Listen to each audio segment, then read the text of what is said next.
Hello and welcome to The Promised Land, a show about Manchester United and part of the 90 Min podcast network. Manchester United are bad again. I'm Scott Saunders, joined as ever by Rob Blanchette to talk about everything to do with Manchester United. And Rob just said before we started recording, it's time to talk about how crap Manchester United are for the seventh time. And I was like, it's been more than 7 times, Rob, hasn't it? Oh, that number 7 again. Rob, how are you doing? Well, I've been better, obviously. But yeah, you're right. It is time to talk about why Manchester United are bad again. I think we jinxed it, didn't we, with the League Cup? Everyone got very high that you won the League Cup, you got a little bit of silverware, and too many people thought things are solved. And it's very difficult sometimes being the stoic one, like in our communities where you take your foot off the gas and go, no, things are not fixed, guys. Let's just get there slowly and we will get there. We're still on this journey. You see it. The Newcastle game showed it. And I think we've seen it plenty of times this season. So, yeah, the 7th time, I think is more of a metaphor because it's multiple times. And I'm telling you this now, we'll be doing it in future content as well. Yeah, most likely. Man United play. Oh, what a lovely game they have at Old Trafford against Brentford on Wednesday. That one looks tough. Then you got Everton 12:30 on Saturday.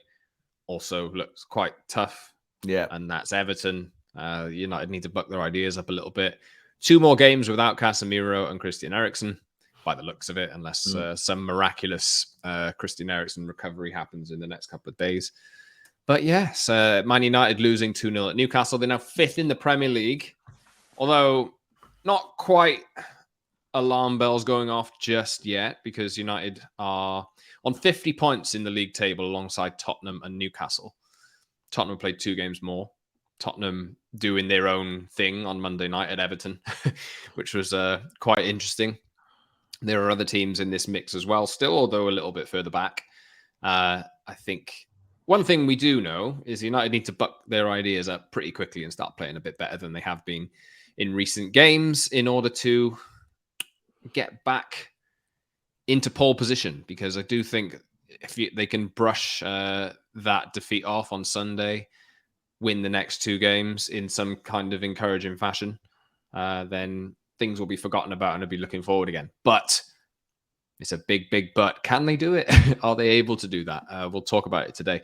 Subscribe wherever you get your pods on Apple, Google, Spotify, and the likes, and watch us on YouTube twice a week, Tuesdays and Fridays. Although this week, I think we'll be back on Thursday, given it's Easter weekend in the UK.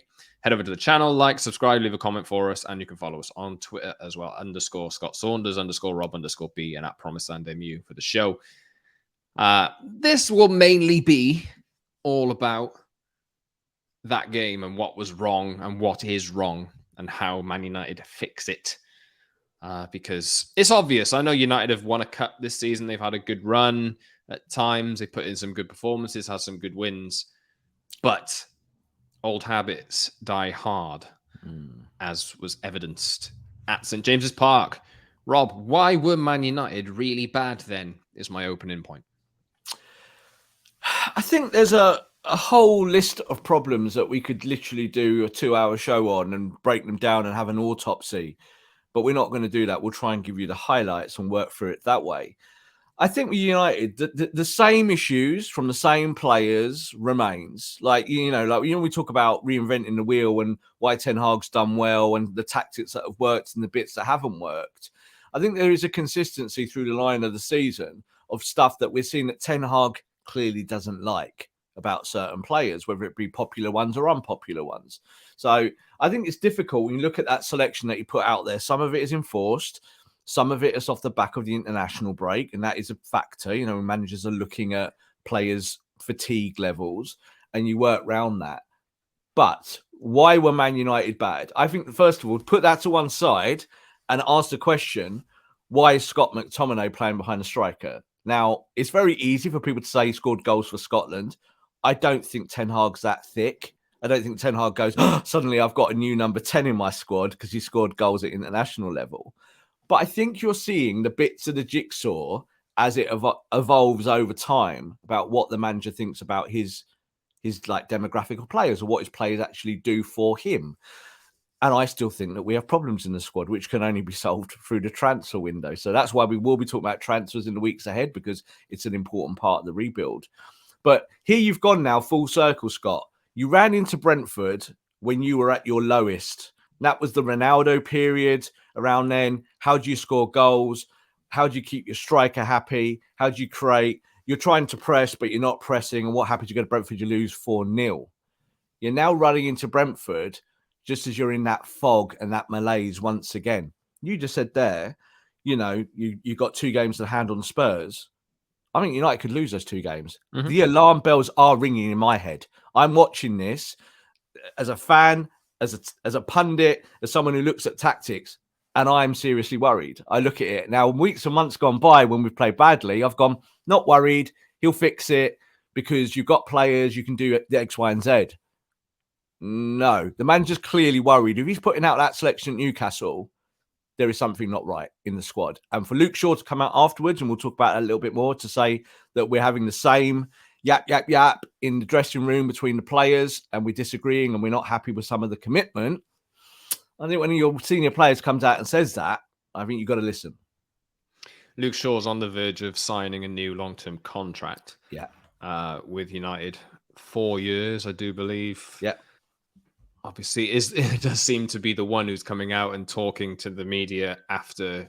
It's always when United lose. It's never really when they win, is it? He said that, didn't he? He went, I come out when we lose. He said, it was interesting. He said the words. It's funny phraseology, and you look at things. He went, I think I'm honest.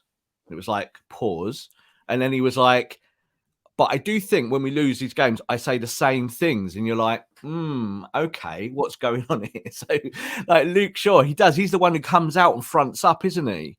Whereas quite a few of them just scuttle away and are very quiet and go on their socials and might post a tweet here or there about how sad they are that they lost once again.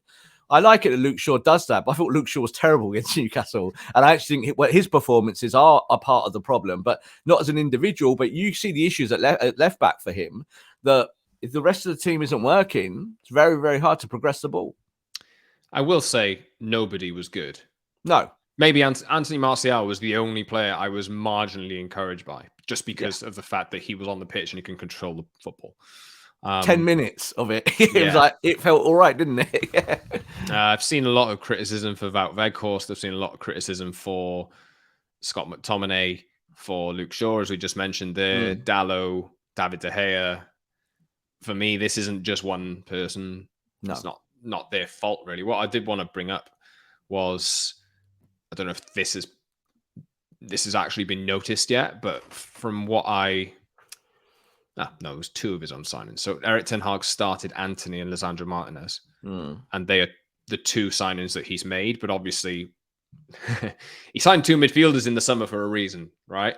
Yeah, and they're both obviously not available.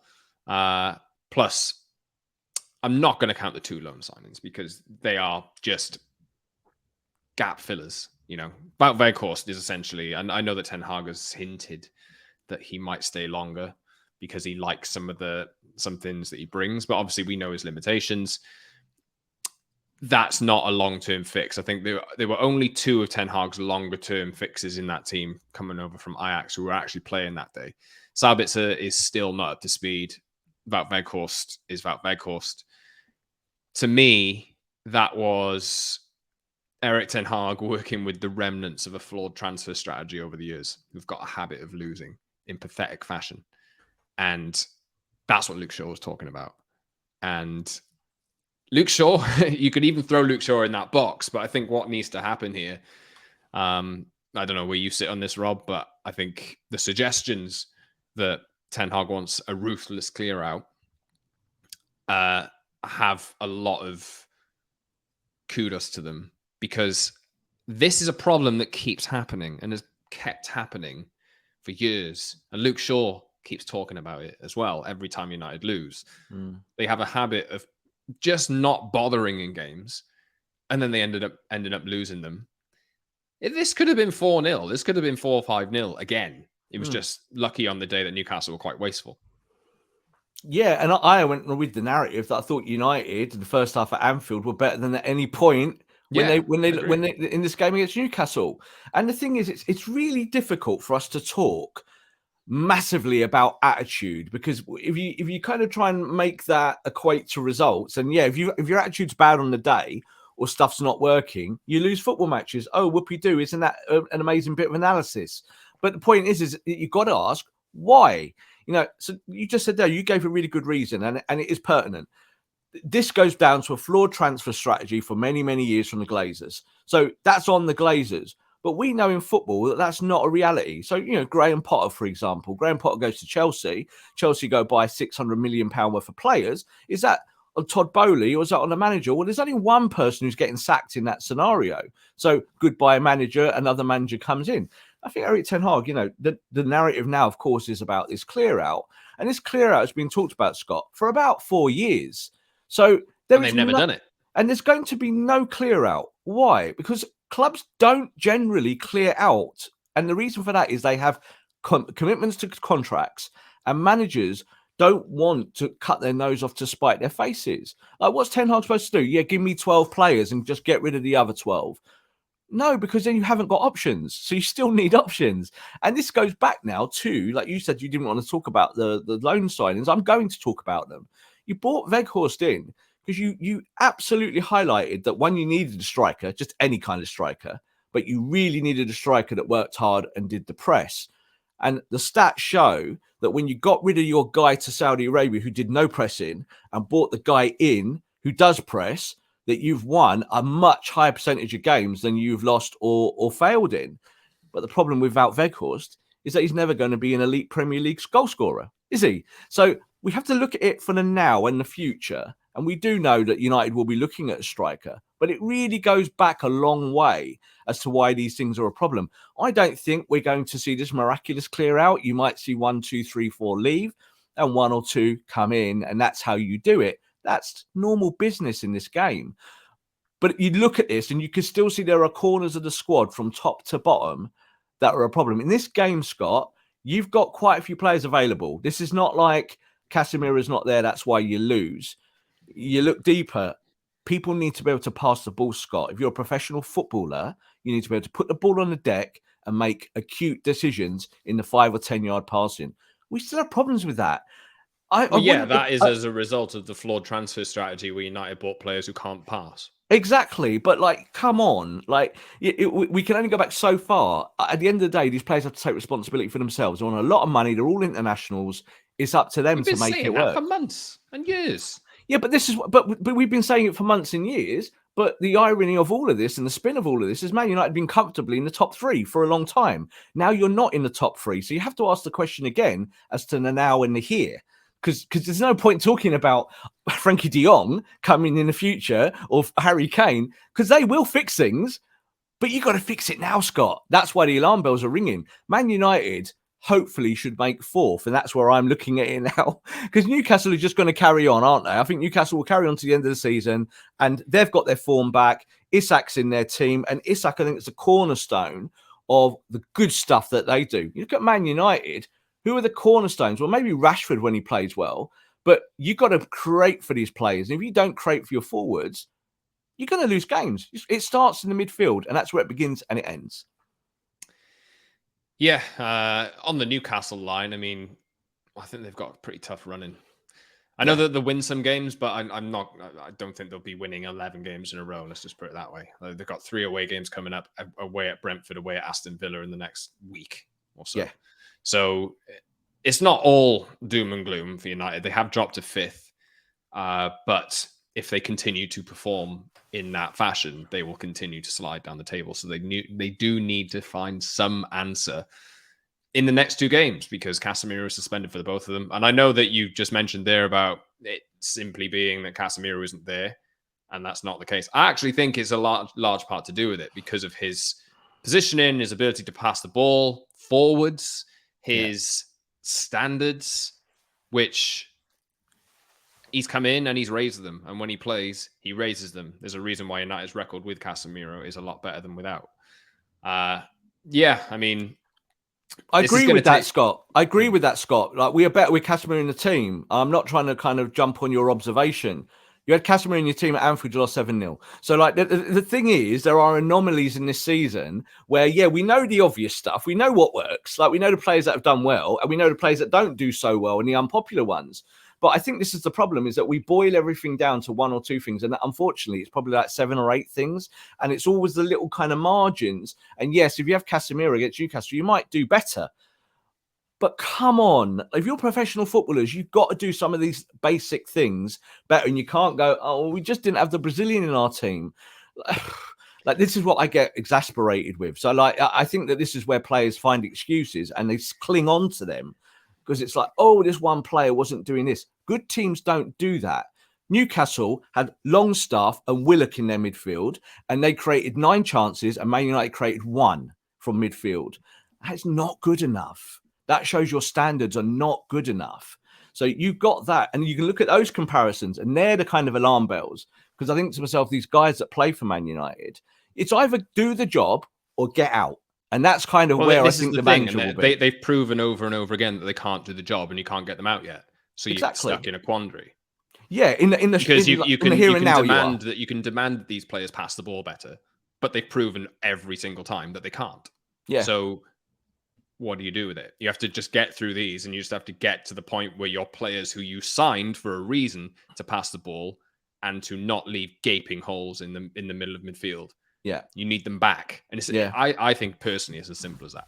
But I think this, yeah, I agree with you. I think when you look at that midfield question, I think that was the big highlight between the two midfield threes is that their midfield three didn't just win the ball back and were more combative, but they actually created more and got into the final third more. Now, you look at maybe the DNA and the profile and the chemical fit of what Manchester United put out that day in that midfield three. But that midfield three, as a collective, with their experience and what they do, should be doing better. Better than Willock and better than Longstaff. Those two players would be derided at Manchester United. Man United fans would look at them if they played for us and be like, no, don't put them anywhere near our team. So I think this is kind of where Ten Hag is caught between a rock and a hard place. And maybe we are as well in observation, is because you've got good players out there, Scott. So why are these good players not doing what they're supposed to do? Why is Ten Hag setting his team up to mitigate problems as opposed to pushing you forward? So I think this is it now. We've got Brentford game coming up. We've got Everton coming up. 2 dogs of war teams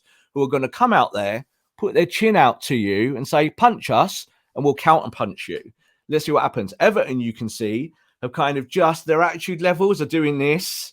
And it worries me because I think they're going to turn up at Old Trafford and they're going to be like, well, if that Man United turn up, we're going to go long, we're going to hit you, and then someone like Michael Keane's going to score from like 30 yards in the top corner.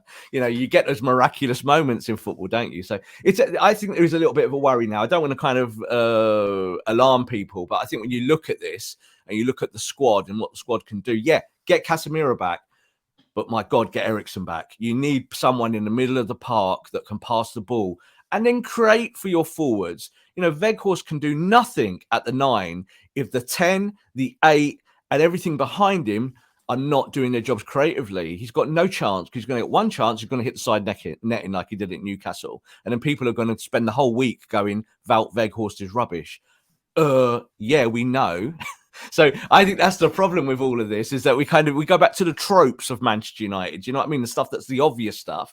Yeah, the manager has to fix it, but transfer window's coming. I'm sure he will. But also with the ownership, it's a massive question now. How much money will be on the table to attract players if they do indeed stay? That's another conversation for another day. So the situation won't change in terms of players coming back unless Ten Hag confirms that they will. I think it's later today. He actually speaks to the press. Yes. But not expecting anything. Obviously, Casemiro is suspended. So how do they get through these games then? Because your options in midfield are Bruno Fernandes, Scott McTominay, Marcel Sabitzer, and Fred, and young lads. Lisandro Martinez is not going to play 6, like we advocated a few weeks ago. What is he going to do? Because they obviously need to match Brentford's energy. And Luke Shaw said post-match that the players stay behind and had a conversation among themselves. Yeah, it's an application question. Yeah, as well as a technical question. Yeah, can they get by with just adjusting their attitude? Well, I think it goes a long way to help. So, like, again, when you got hammered by Brentford early in the season, we all assess that as they've just got bad attitudes, and it's the same old Ole Gunnar Solskjaer problems going back, that these players maybe are a bit big-time Charlies, and when they go to fight teams, they haven't got the fight in them because they don't think that way. I don't think that we are there at that point anymore. I think Erik Ten Hag has instilled a certain level of discipline. But you led the show off, with bad habits die hard, and I totally believe that. Is that quite often at United, in scenarios of where you're trying to deal with problems in the moment, that they just kind of look in the mirror and don't like what they see.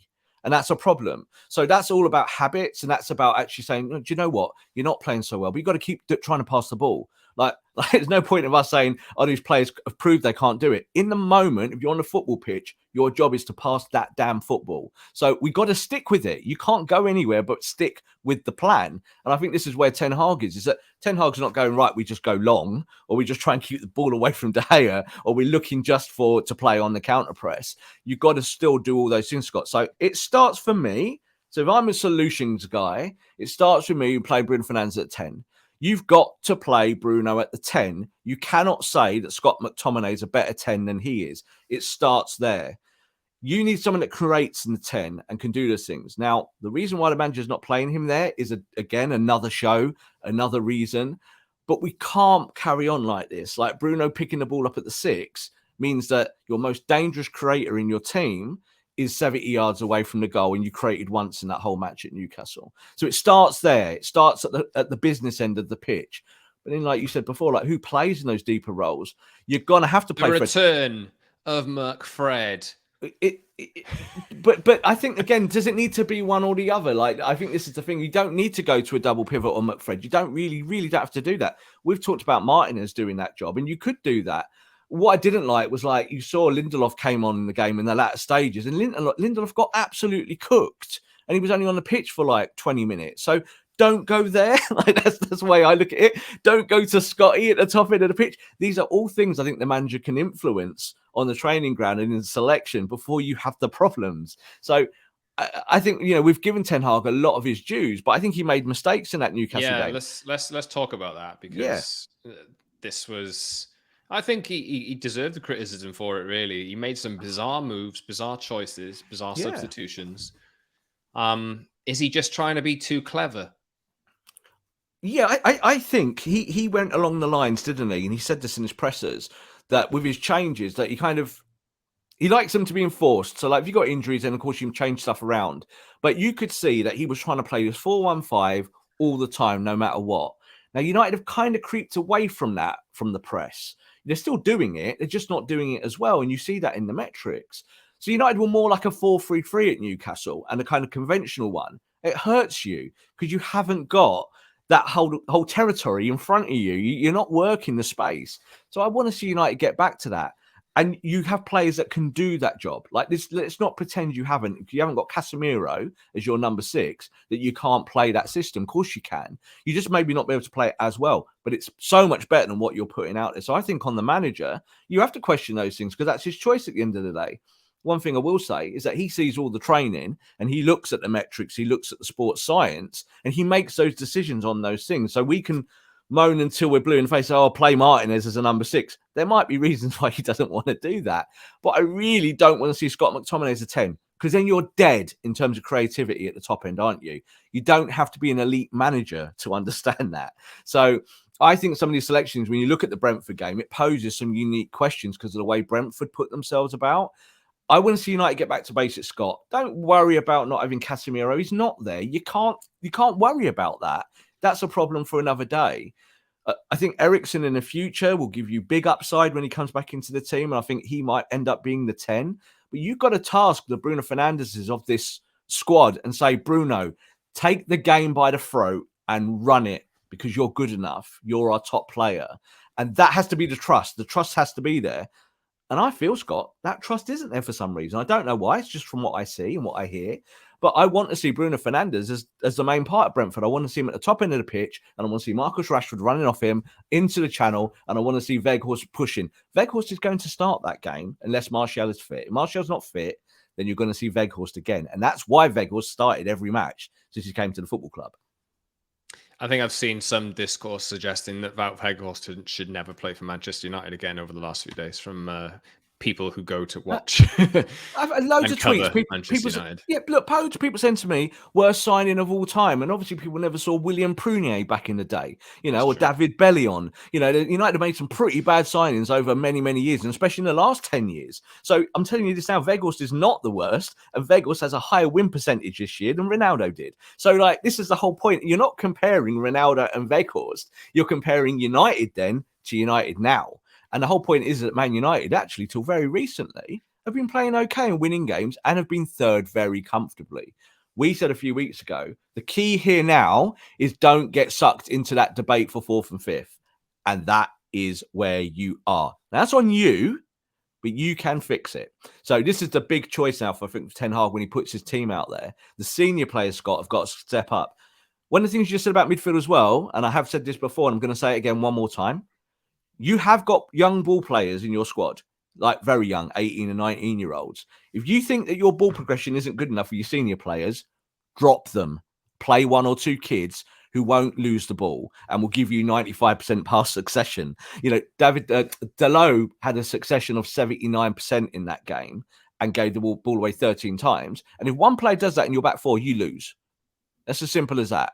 There's no solution about Casemiro playing or not. If one of those players does that, you lose games. So I still think that he's got options there with the young players. Play Palestri up there. Give him a go, because what we're seeing from maybe some of the senior players isn't to the standard.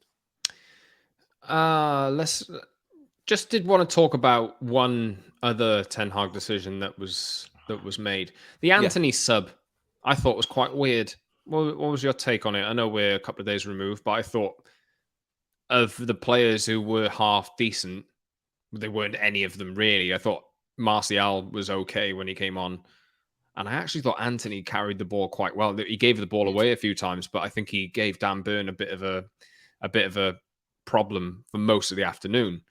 And then obviously we know about the fact that he offers the balance. We know he can carry the ball. We know he doesn't release it soon enough, like quickly enough often.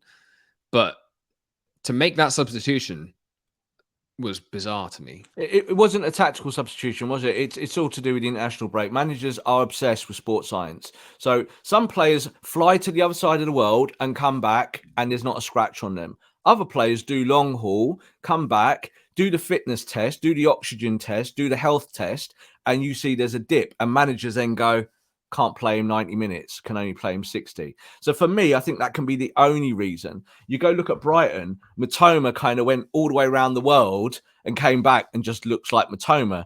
Now, they might have less choices at Brighton than Man United. Man United maybe have a more talent, but I think that's what that comes down to. You got to say, like, Jadon Sancho, hasn't been doing a lot the last few weeks, has he? It would have made sense to start him. There must be a reason why he's not starting. We know this. Marcus Rashford is injured still. Marcus Rashford is being forced to play. And Erik Ten Hag said after the game, it was really interesting. He talked about the left and the right, and he said the right was okay at times, but the left, we did nothing. That was his words. We did nothing on the left. But Marcus is on the left. He's injured. So what are you going to do? Like, Luke Shaw didn't have a good game either, did he? So I think, again, this all comes down to players taking responsibility. But if the manager looks at the health report and says, Anthony can do an hour and that's all I can get out of him, then we have to kind of respect that in a way. I'd have preferred Anthony to play because I thought he played all right, like you said. And I think he's a fighter. And I think he gave Dan Burn some real issues on toast. Like Dan Burn was there munching away at it. He doesn't like playing against him, Dan Burn, does he? And Dan Burn was like, I can't get near this lad, so I'm going to kick him. And I think you carry on that one because you might get them down to 10 men. That's how you work with it. But I do think that Ten Hag had some preconceived ideas about this game, hence why he played McTominay at the 10 and Bruno deeper. But that's on the manager, isn't it? Like, the manager has to make those real-time choices and make sure that the substitutes work. The substitutions were bad, Scott. That was his opportunity to try and change it. But those guys that came on, like you said, Martial looked okay, but I didn't think Sancho did anything. Came on and drifted into position. And Jadon Sancho, we want him to be the number 7. We want it to work. But as time goes on, we're talking about clear-outs here. You also got to look at your big players that command the biggest fees. And if you want to reinvest money, it's no good talking about losing Scott McTominay. You're going to get 15, 20 million for. That's not going to help you rebuild. That's just a wage off, and he's on one of the lower wages. So it's the senior players, it's the players who are on the highest wages and have the highest expectations. They're the ones that will get sacrificed in the summer if you truly are thinking about pushing your rebuild a lot further. How many players from that first choice, and I'm going off script here, how many players from that, not that 11 that we saw at the weekend, before its final form, how many of these players that usually start do you think have the mettle and the quality to be in the team in its final form in, say, 2 years? I think managers start with a philosophy. They have an idea of how they want their teams to play, and they go to the training ground and they sell it to the guys.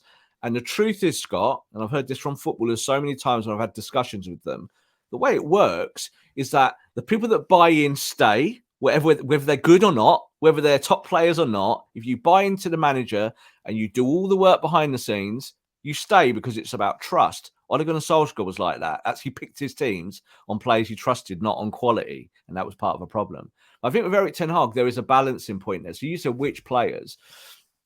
I think when you look through the thing, it's very, very easy to say the new players will all still be here. I don't think there's any of the new players that you can kind of really debate with. I think you can look at some of the senior players, like maybe the likes of Varane, who will obviously still be there. Luke Shaw's going to get a new contract. Marcus Rashford's going to get a new contract. Then I think when you look towards the fringe or players who are starters and you want them to start, I do really think that he will be looking in the summer at a 9 and a 10. So the 9's already gone. Ronaldo's off into the sunset. Bruno Fernandes is still at the football club. I think Bruno's place is at jeopardy. I really do, because you either play him at 10 or you don't play him. And I think that's going to be the solution going forward. I don't put it all on Bruno. I think that Bruno's infinitely our best number 10 at the football club. But the manager is going to have to make that choice. Right back is an issue, isn't it? Delot, I think, is now showing that he's gone from being, people saying, best fullback in the world to literally not pickable. I don't think you can play Delot at right back at the moment. He looks so bad for whatever reason. So I think you might go out and buy a right back. You might also then go and find your Casemiro alternative. You might have to go and get a midfielder that can do some of the defensive work, the number 6 work. So straight away, Scott, that's kind of like 4 or 5 positions that you can just have off the top of your head before you've even talked about David De Gea. So you talk about 50 million for a new goalkeeper. I think Erik Ten Hag's probably looking at it and going, I've got bigger problems. Yeah, that's probably down the list. Who would you do? You tell us, Scott. Who would you do? Come on, you're the manager today.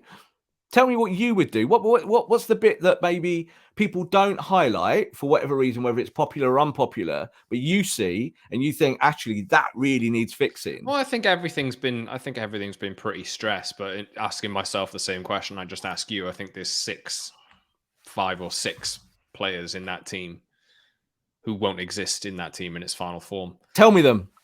Let's do it. Let's do it for the camera. De Gea, Rafa Varane, probably. Just because, you need a centre-back who can start all the time. Diogo Dalot or Wan-Bissaka. 8 and 10. And striker. That's quite a lot of players, that, isn't it? It's quite a lot of players. That's the whole team. I've seen Manchester Evening News throw around James Maddison's name today. As in...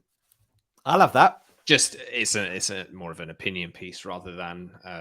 anything solidified, but he's obviously Leicester could go down, They could, and they've sacked the manager, so they're going into the rebuild now. So this is the thing. I think James Maddison's their biggest asset, and it would be the easiest player to move. James Maddison is a hardcore Manchester United fan, loves the club, has always loved the club, always talked about the club behind the scenes and would love to come. And I think we did talk about James Maddison earlier in the season, and again, I kind of said, you could have as a 10, and people went, but you got Bruno. I actually think James Maddison fits the Ten Hag model more as a 10 because he drifts into spaces and doesn't lose the ball. And I think the manager does want that. He wants his Tadic, which is what he had before. He wants a player that's really efficient. So efficiency is one of those things I don't think football fans get turned on by, because it's like one of those pointless stats like, he didn't give the ball away. But managers love it. It's the big thing. So James Maddison there, I think that's a good call. I think Maddison would thrive at United. I think he'd be that kind of player that would puff his chest out and want to be Beckham Mark II. Do you know what I mean? That's his hero. And I think he'd love that stage at Old Trafford. What do you think about Maddison? Yeah, I think I pretty much completely agree with you. Go in for probably 40 million, you'd imagine, with a year left on his contract. Oh, it's got a year, is he? Okay. Year left on his contract. 40 million, especially if Leicester going through rebuild mode. Yuri Tielemans is leaving as well, you'd imagine. And he's a player whose head you could turn. Like, I think you could go to him behind the scenes and go, not that tapping up happens, but of course it does, and say, we want you, get yourself out of Leicester. Find a way out and we'll buy you. I really like James Maddison. I think that his metrics in the Premier League are outstanding. Like, he's been at a really bad Leicester team for quite a while now, and yet he still is one of the top creators, top goal scorers from midfield. And he does all the stuff, I think, Scott, that we moan about at Man United. He does it really well and does it naturally. Then, of course, the big question would be, what do you do with Bruno? That would be huge, wouldn't it, if you bought another number 10? But I think we're trending that way. Yeah, that was my question. Obviously, Christian Eriksen is already there. We've spoken about him potentially being a number 10 when he comes back. Bruno Fernandes is there. Doesn't seem to be playing number 10 at all at the moment. It's weird, isn't it? I think there's probably a way to fit all of the three of them in. The evolution I saw or I thought of was get rid of Donny van de Beek and bring James Maddison in. That was the one. I think they can probably all exist together in the same squad because Maddison can play multiple positions as well. But yeah, I mean, we'll see. That's a conversation for another day. Just something I thought I'd bring up in this show. But back to task at hand. It is Brentford at Old Trafford. You're not feeling confident about this. I know I'm not. What will he do? If I had to put you on the spot, Rob, how is he going to approach this one? Well, the same boxing, styles make fights. And in this fight, I don't like the styles. They don't work for me in terms of Man United. If United go out there, Scott, and kind of reboot themselves and get back to where they were, then okay, you'll be okay. But you said there, what will he do? I think he'll go back to basics. I think he'll go back to the 4-1-5 at Old Trafford. He'll put the emphasis on the players. He'll say, you go out there and fix this. You go out there and show, especially after Brentford did you 4-0, that's a different world. That we've left that world. We've already won a trophy and we've been in the top 4 all season pretty comfortably. So I think we'll see something a little bit more familiar. I think Newcastle, he was forced to maybe do certain things. I think we might see Wan-Bissaka coming back from sickness if he's fit and play at right back. And I think I said after Newcastle, you might not see Delo again this season. I really believe that. I think you might see Wan-Bissaka nail down that right back squat because he gives you defensive stuff and he gives you offensive things. I think in the midfield, we've got to find a way now that while you haven't got Casemiro and Eriksen, that you utilise Fred and Sabitzer more. Some way just to make sure that you're shoring it up. They're not the elite ball progressors, but you've got to then go and let your flair players go and do the flair stuff at the other end where you score goals and win games. So I think we gave that away against Newcastle and we need to refine that quickly. So I think that's what the manager will do. Fred, long haul again, comes back. That was sit on the bench. Otherwise, you play Fred, don't you? And then that changes the whole shape of the team. It really does, because Fred will go and do some of the deeper work that you were asking Bruno to go and do. Sabitzer, you said there about coming up to speed, and the manager has said that about Sabitzer, and it's just mad. He's been at the club since January. We're now in coming up we're at April. Like he's not been there 2 weeks. So would you sign him? I think stylistically again, and the profile of the player, the absolute question of that is yes. Like if he was available for 10 to 20 million, you've got to think about squad building in that vein. You cannot sign players like Chelsea for 70, 80 million in every position, in multiple positions. You can't do that because there's not enough money in the world. So if you can add players at value end, and this is the Weghorst question, you don't want Weghorst as your starting 9 ever. But you might want him in your squad as an option to press because you might need it now and then. So Sabitzer, yeah, I would sign him. And I actually think if you brought Sabitzer in, that puts players like McTominay and Fred at jeopardy long term because they're part of the issues going back historically. And I think the manager might look at that. Fred's played well this year, hasn't he, overall? But Fred is still part of the problem. Fred is still not good enough to do those things. You've got to find players that can give you a rounded edge on those things. So, yeah, I'd take Sabitzer, would you?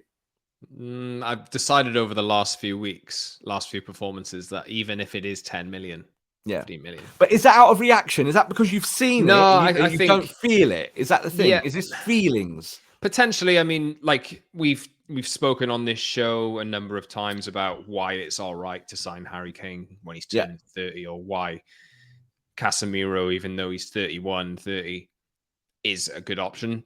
If you do that too much, that is a potential issue. And I think if you go and replace, let's say, Scott McTominay with Marcel Sabitzer, who's also turning 30, I think he's around that age. I think that is, if you scout well enough, if you know your targets well enough, there's probably someone you might need to pay a little bit more for, who's of a better age, who'll cost a little bit more, but obviously in the long run, it'll be much better off for you. That's kind of how I feel on Sabitzer at the moment. Weghorst, same thing. I wouldn't sign him either. But, you know, maybe at some point soon, Rob, I don't know whether this will be the end of the season, we'll do a who stays, who goes show. We will.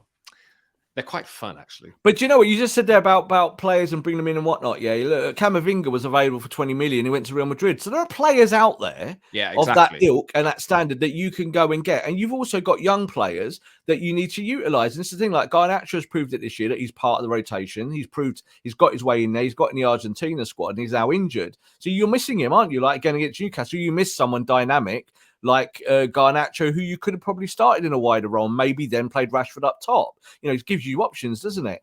I'm still going to keep banging the drum for Zidane Iqbal and for Kobe Manu, because I think this is part of the solution. It's not everything, but it's part of your solution. That if you need ball players, use the ones that you've got and then go and buy some. And don't say every week, oh, but Scott can't pass the ball, so we can't pay him as a 6 anymore. Because what happened against Newcastle? You went back to that anyway. You went back and played number 6, didn't you, the last half an hour? So do that for the first hour as well. So I think you need that balance. Yeah, you do need to solve it in the transfer window.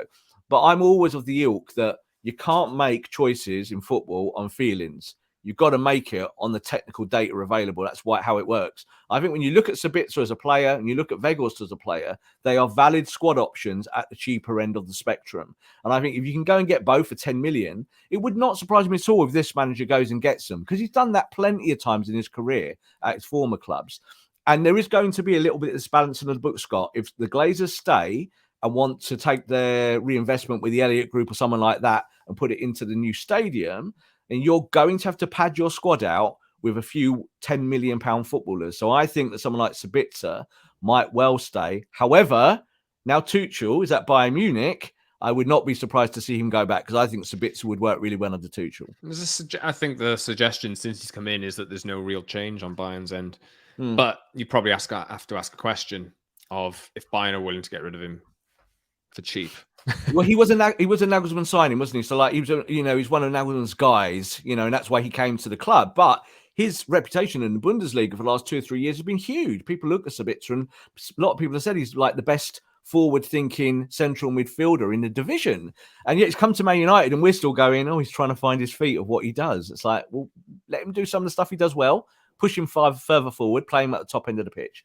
So I think he's a player, definitely is valid. And I still think Weghorst, after all of this, with a win percentage of 65% or something like that when he starts as a striker compared to Ronaldo's 40%, then I do think that he is another player that's a valid squad addition. But certainly next year, you don't want him being your starter.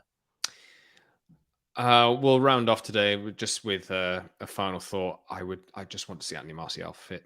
Gotcha. Fix him. Fix the boy. Put the batteries in. Just come back, man. We miss him massively. Like like someone who's technical at the top end, who can do the press and can create. And he had that one chance in the Newcastle game, didn't he? And it was deflected. And you look at that, and that's the guy you want the ball falling to in the box, not Weghorst. I said to you off camera, I think you can actively see the players not creating for Weghorst because they believe he won't score. That is the problem. That's actually the issue, because you need a holistic approach. So, yeah, Anthony Martial, let's get him fit. Let's hope he can stay fit for that period. But if he's not fit, Scott, you still got to cope with it. You still got to get round the problem and win football matches, because there's no wiggle room now at the end of this season. You've got to win these games. You've got 2 games on hand on Spurs. You give those 2 games up, you're coming 5th. Yeah, that is. I hope you enjoyed that sesh. It's more of a cathartic conversation. Cathartic, maybe. I don't know. Maybe that's the wrong word, actually. Like, yeah, I don't feel any better. No. What will make me feel better is if United pull their socks up a little bit on Wednesday, but we'll wait and see. And they need to take responsibility. Like, we can bleat to we go on blue in the face and all of these things. However, these players have to prove it. And I think the manager will be saying that as well. Like, if Luke Shaw's coming out and saying those things, it's obviously the vibe at the club is that some of you lot need to do better and be better. You know, I can't say you're on 200 grand a week and you can't pass a football. Well, yeah, that's the Glazers' fault, but it's actually your fault, because you need to pass the ball better. So you have to put the responsibility on the players and make sure they do it. You said there about Varane as well. I think, unfortunately, you need to find a way of keeping these players fit and healthy. Like, if you lose the core of the squad for any reason, minutes even, you're just so exposed, aren't you? And Erik Ten Hag, I think, will be up at night worried about those things, thinking about that in his sleep. Well, let's hope he had a good night's sleep, because he's going to face the media later today. You probably, when you're listening to this, you'll have already seen what he's had to say. But United played Brentford on Wednesday night at Old Trafford. United need to get back to winning ways, and if they win their next 2 games, big if at the moment, but if they win their next 2 games, it's kicking the can down the road. Just get through to the end of the season, come in the top 4, win the Europa League, and that will be an amazing season. Ivan Toney scares me. He scares me. I just think if they create for him on that back line and get behind United's back 4 or get behind the defensive midfield position, Tony's hot.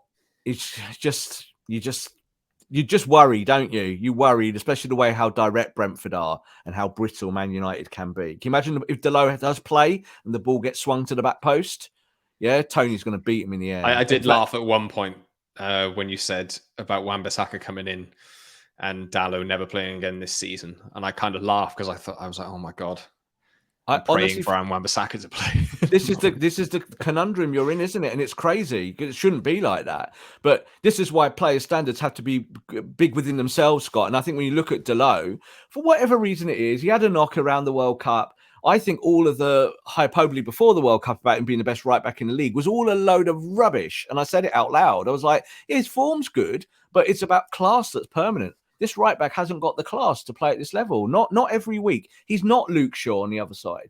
Luke Shaw has class, and then you try and work with the form. Whereas I think with Dalot, it's like everything is form, and he doesn't have the fundamentals to be that good. As I think that ball goes over the back post, and we saw it in this game as well again in Newcastle, you get beaten because you're under the ball every time. We've seen that with Wan-Bissaka as well, haven't we? He gets caught under the ball. Man United have to fix these things in real time. Otherwise, you lose football matches, you come 5th, and then do you know what, Scott? That League Cup means nothing. You win the League Cup and come 5th, this season will feel like a failure. That'll be it for us today. We'll be back Thursday, probably quite early on Thursday. We'll record just to get back to you after the Brentford game. Let's hope United can pull their socks up. Talking about a win, pull their socks up. Let's hope. But by no means a guarantee at the moment. Brentford have already smashed United 4-0 this season. But yes, we'll be back Thursday. Subscribe wherever you get your pods. Watch us on YouTube as well and subscribe to the channel. We usually record Tuesdays and Fridays, but like I say, with Easter coming up this week, it is Thursday for us after the Brentford game. We'll look ahead to Everton on Saturday as well. Head over to the channel, like, subscribe, leave a comment for us too, and follow us on Twitter @_Scott Saunders, @_Rob_B, and @PromiseLand MU for the show. Rob, thanks for another show. Unfortunately, it was another one talking about how crap Man United are. But that's football, though, isn't it? You get them the breaks. When things are good, you talk about the good stuff. When things are bad, you unfortunately have to talk about the bad stuff.